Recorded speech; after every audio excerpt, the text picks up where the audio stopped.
Buenos días, buenas tardes, y buenas noches. Bonjour, bonsoir, good morning, good afternoon, good evening, and good night, wherever you may be. Jay Slater case. Jay Slater case. Planning to do, this is, what is it? Thursday, 28th of May. Planning to do a back-to-back here. Jay Slater case and an update on my thoughts on the Brighton sisters, with their inquest being tomorrow, Friday. But Jay Slater case. I'm in the middle of doing kind of a mini series, part one, part two, part three, part four, part five, maybe, of things that for our group, our community, don't add up, Jay Slater case, and why we think or are convinced that there's a lot more in play here than just an accident. A foul play, criminality, something illegal in the background, for sure. And for those of you that missed video one, I focused on how it made no sense to those of us that have had some or a little experience in police work when it comes to missing persons. It makes no sense that the professionals, with all the resources they used in a concentrated period for 2 weeks, well, actually, for a month, they continued searching. So, the people that know how to do this for a month found nothing, not a trace. But I said it was extraordinary, just unbelievable. That real estate guy that keeps falling down on his fat ass and the guy in his basement in West Wales were amazingly successful. I said that is alarm bells for anyone that has a grasp of reality. And then in part two, I said we've also got to consider the use of Jay's phone, because there are so many indications there that it's not Jay that's in charge of that phone. Now, if you missed those two videos, go back and watch them. But the point I want to make today is that 2 points I want to make today. It's to a certain degree, it's what didn't happen in the Jay Slater case that is very revealing. There are some things that did happen. Like I say, the bumbling amateurs happened to figure out everything, got into Jay's mind and figured everything out. You know? Okay, but there's a lot of stuff that did not happen that should have happened that makes us think there's something wrong here. And part three today will go through a lot of the things that should have happened, that never happened, that had they happened, we would have known so much more, and I think it would have pointed to something other than an accident. I'm going to do that today. But I would say overall that any one or two of the things I'm pointing out in themselves mean nothing at all. It is not, for example, that Jay let his phone die that is a telling sign that Jay wasn't in charge of his phone. Not at all. These things do happen. The point I've made from day one in all my videos is that you've got to look at the totality of all of the things that happened leading up to Jay's death, and ask yourself, is this consistent with an accidental death? And like I say, there are one or two things you can say, well, that might have happened, that could have happened. I understand that. But the totality of it to me is just breathtakingly unbelievable. And I find it amusing that the accident group have to keep explaining away every single thing I raise, although they've given up lately. Now they're just doing the ad hominem attacks and, telling me how awful I look and all the rest of it. That's fine. But it does seem that they have given up taking an individual point and trying to explain it away. As far as the totality of these unbelievable occurrences happening, I think they've basically given up on that. But when you look at the totality, it tells you this is far, far from normal. Far from normal. So let's turn today to things that are missing from this Jay Slater case, that had they been in place, we feel sure some other verdict in the coroner's court would have happened. Now, I have to give credit right now to a follower, a commenter, who, if I said the name, if you're a regular follower of this channel, you probably recognize the name. So I'm not going to say the name, the person doesn't want to be mentioned. But this person unlike myself and unlike you, I would guess, has been very involved in the step-by-step process of such investigations. And this person, if you remember, commented very wisely. And again, we didn't get any pushback from what this commenter said before on how the autopsy process should have happened. And this person pointed out, I mean, quite some time ago, that it really is hard to believe 100% that these autopsies that were carried out on Jay are all above board and legitimate, just because when you go through step by step, what happened in Spain, what happened in Lancashire, what we were told in the coroner's court, it still leaves enormous gaps there that it seems the authorities don't want to fill. In other words, the person that wrote to me, and the letter I'm just going to read out for you, is from someone that knows this process. And as a person that knows this process and can see where the gaps are, it is just alarming. Alarming to the point of, we just can't believe it. I've always said there's that gap between believing and disbelieving. I'm one of those that says it's very hard for me to disbelieve everything. It's very hard for me to believe everything. There's that middle area. But with this process of, here's a dead body, let's find out what happened. There's so many gaps in this story. You don't disbelieve everything, but you can't believe what we've been told. We're in that middle ground, and no one seems to want to fill it. Family, authorities, what have you. Without any more ado, let me stop my blabbing and turn to,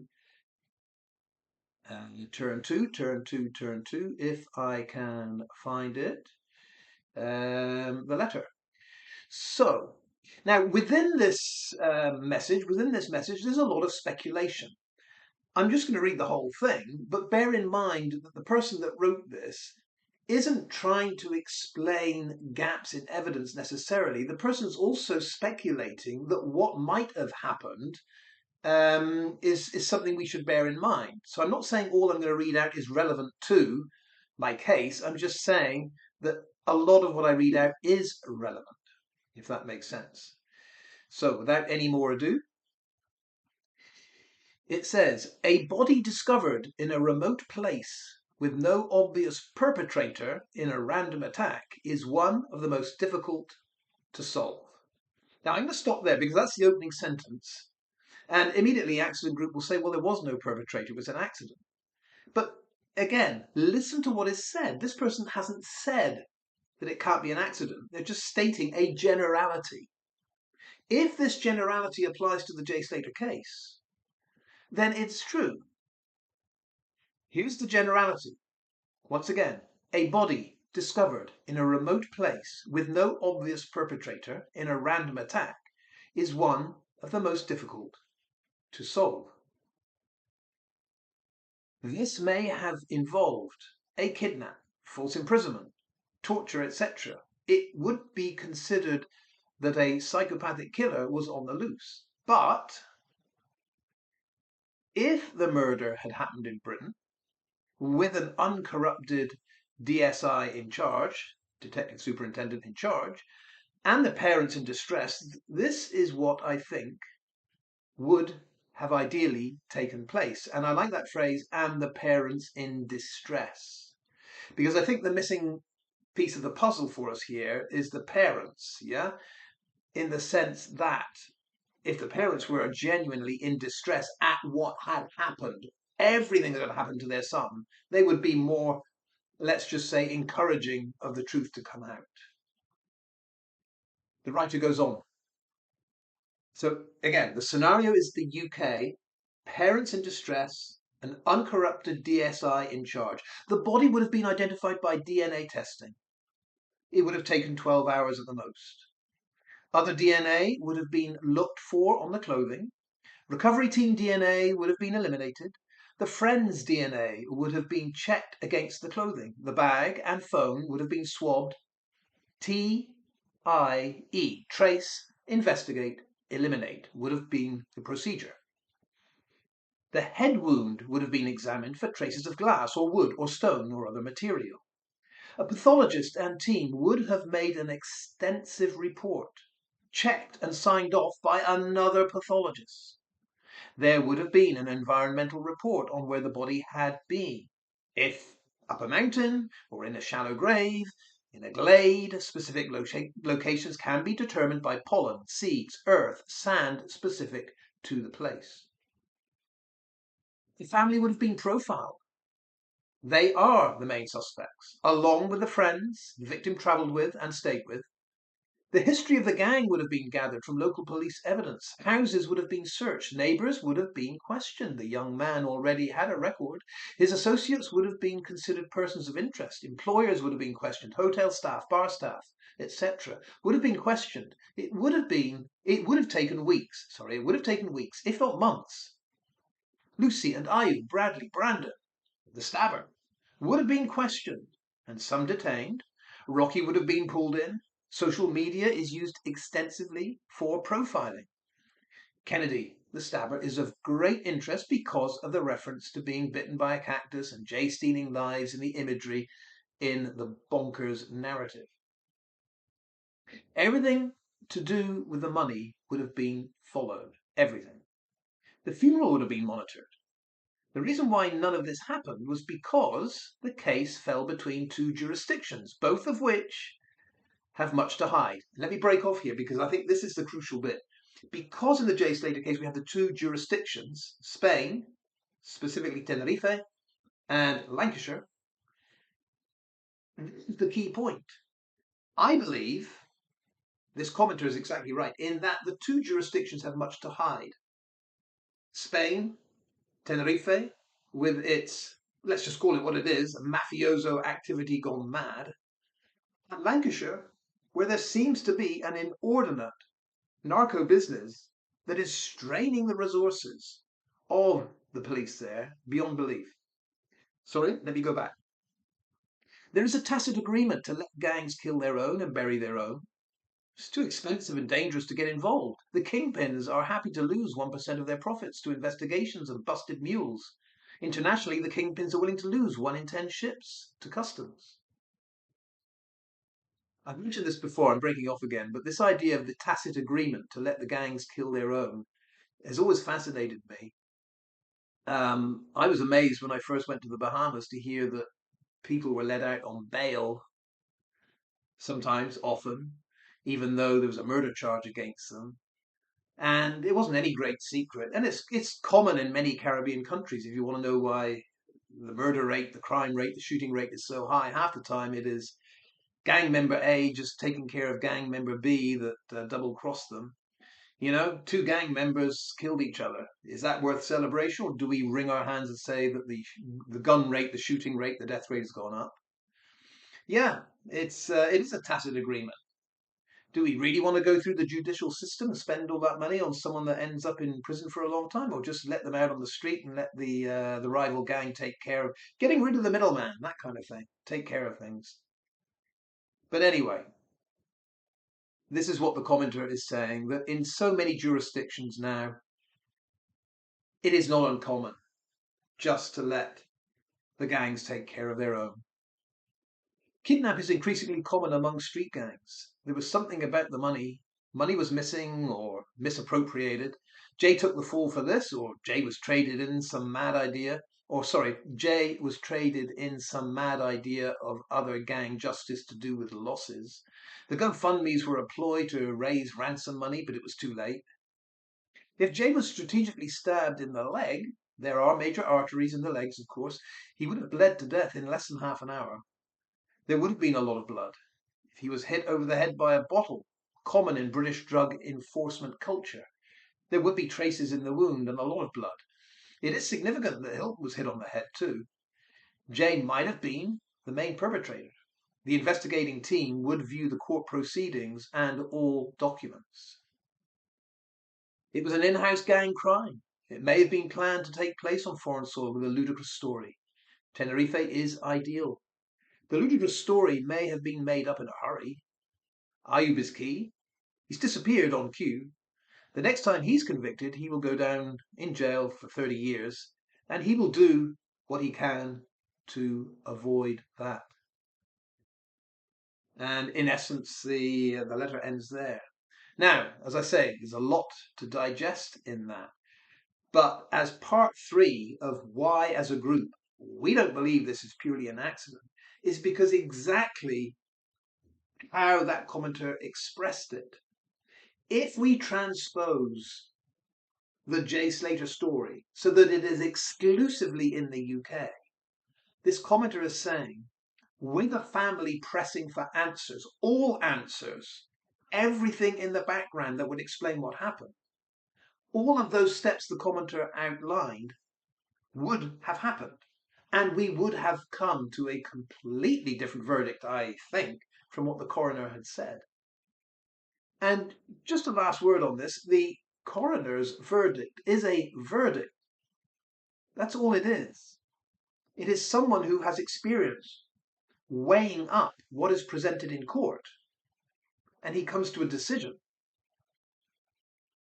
But I can assure you, if you had exactly the same court proceedings that happened in Preston, and you had 10 different coroners selected from different parts of, let's say, the English-speaking world, you are not going to get a 10-0 verdict of accident from those 10 different coroners. You might get a majority that say, I'm going to go with accident.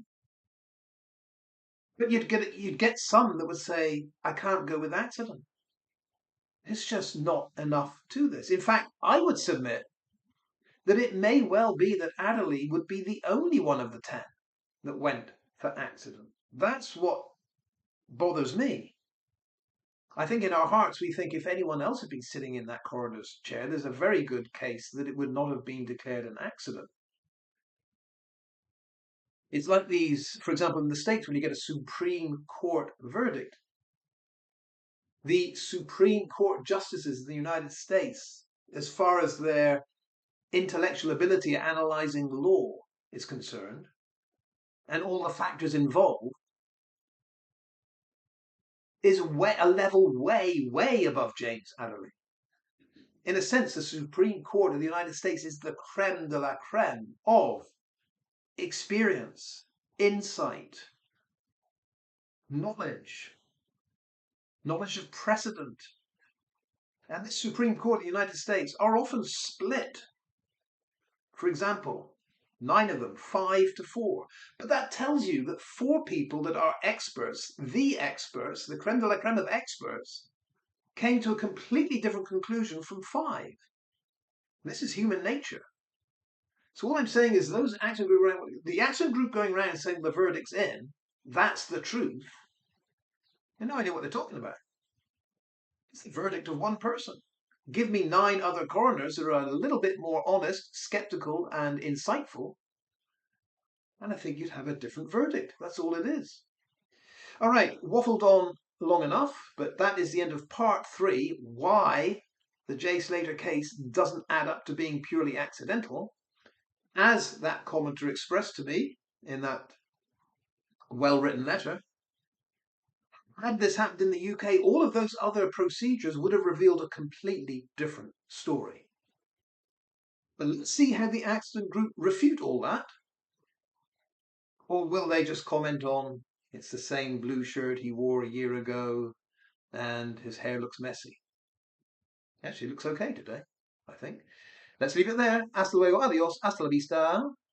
Back soon with something on the Brighton sisters inquest coming up tomorrow. See you soon.